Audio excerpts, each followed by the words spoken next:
بسم الله الرحمن الرحيم. ألف لام ميم. الله لا إله إلا هو الحي القيوم نزل عليك الكتاب بالحق مصدق لما بين يده وأنزل التوراة والإنجيل من قبل هذه للناس وأنزل الفرقان أن الذين كفروا آيات الله لهم عذاب شديد والله عزيز ذو انتقام إن الله لا يخفى عليه شيء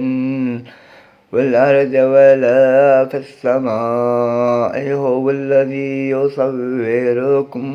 في الأرحام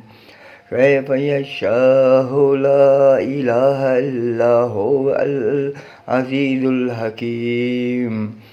هو الذي أنزل عليك الكتاب منه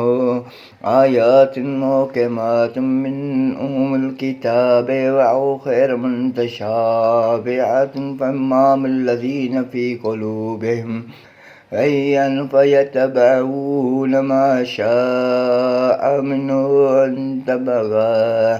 الفتنة وآتينا وتوالي وما يعلم تاويله الله لا إله ورسوله في العلم يتقولون آمنوا بالله قل من عند ربنا وما